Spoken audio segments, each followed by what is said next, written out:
Maymay, yung trata update. Yan, post si Maymay sa kanyang Instagram. Yan, behind the scene ng bida-bida Netflix ni Maymay sa YouTube.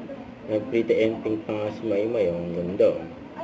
Yan, kulit pa nga ni Maymay dito sa behind the scene. Sabi ni Maymay, yan, episode 4 of Bida-Bida was a blast with these queens. And watch Cover Girls now on Netflix. And also we'd like to say thank you to the Netflix PH team for allowing us to open this episode with tribute to my inay.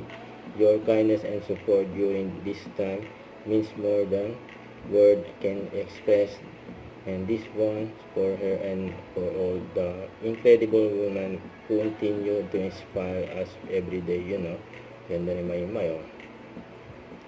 And condolence kay Maymay sa pagkawala ni Mama Lorna nyo. Kaya mga bumalaw sa buron ng Mama Lorna ni Maymay. Don't forget to subscribe and click the notification bell for more updates. This is Richard Reaction Vlog. Stay tuned for more videos. See ya.